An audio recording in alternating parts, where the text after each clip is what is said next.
Welcome to How You Pictured It, the podcast for creative entrepreneurs ready to grow their business in a way that feels good.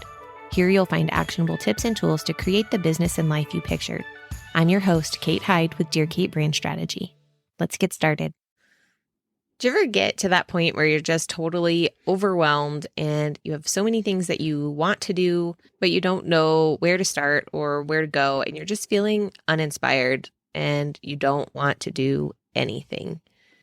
That happened to me last week, which is why there was no episode for the podcast.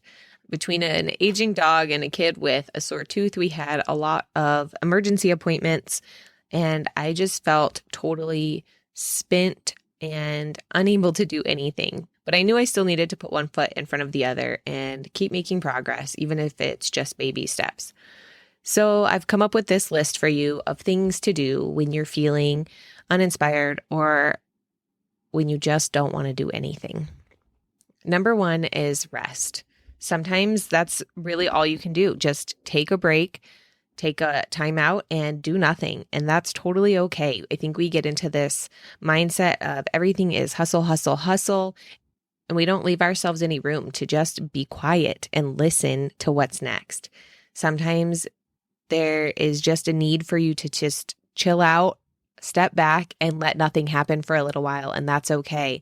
Watch TV, hang out and do nothing, play on your phone, watch TikTok, whatever it is, just rest and relax and let the quiet come over you and get the what should I be doings out of your head, and that sometimes can spark some inspiration for you. Something will show up and tell you this is your next step. Number two is to change your scenery. I don't know about you, but I tend to always work in the same two places. I'm either at my desk in my office or I am on my laptop in my bed. And sometimes just moving where you're working can help you think of new ideas, think of new things, put a new spin on things in your brain. This week, I moved out to my backyard to work for a little bit. The weather is beautiful here in Colorado right now. We've had some really gorgeous days. My hammock is set up and I just sat in my hammock with my notebook, my favorite drink, and hung out and wrote notes for myself of what to do next. Just moving to the backyard and sitting in the sunshine helped get those juices flowing a little bit. Number three is to fill your cup. Treat yourself to something like a long bath, or actually fill your cup with some coffee through the drive-thru. My personal favorite is Dutch Brothers, iced Americano, sugar-free chocolate, and cream. But do something that's a little out of the ordinary or special for you. That will kind of spark your passion for things again. Taking a nice warm bath can help me so much just to feel in my body again, get back into my brain, and kind of sort out what I've been thinking and feeling and get me moving with more motivation and inspiration.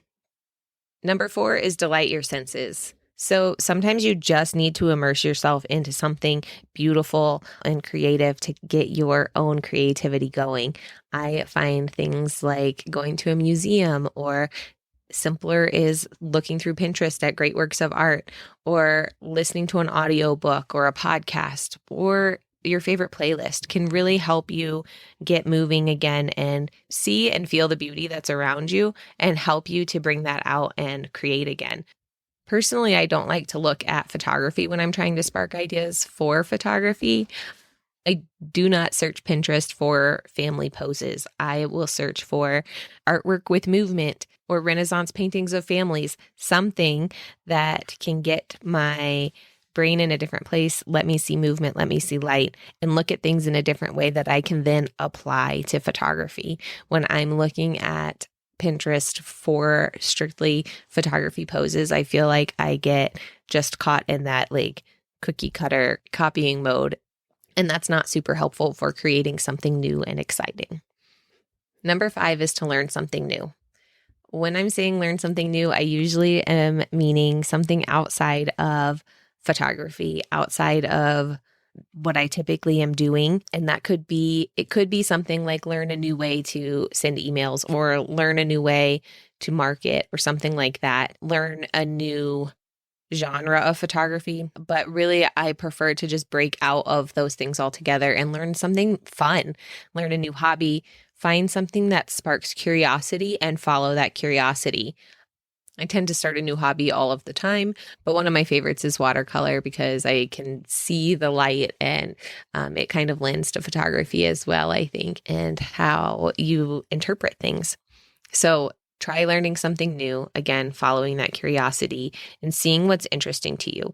When you find what's interesting to you in another genre, it helps bring your excitement and passion back to the thing that you actually need to be doing to make money, which is photography. Number 6 is to put a limit in place.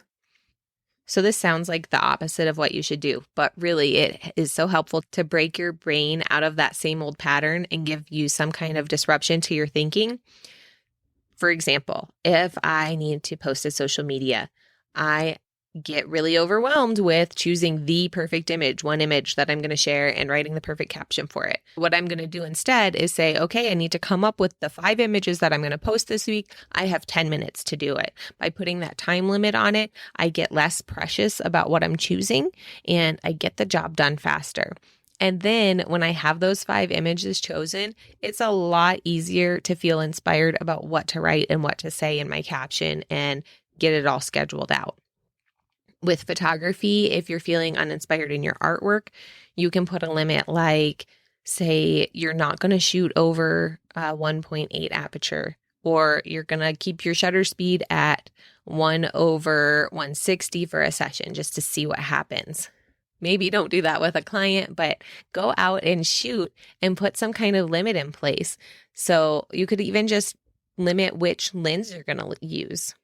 And it can be for a longer time than one session. You could say, okay, all of this week, I'm only shooting with my 35 millimeter, or all this week, I'm only shooting with my 85 millimeter, something to kind of just change the way your brain is moving and get you to try new things. That will help you get excited.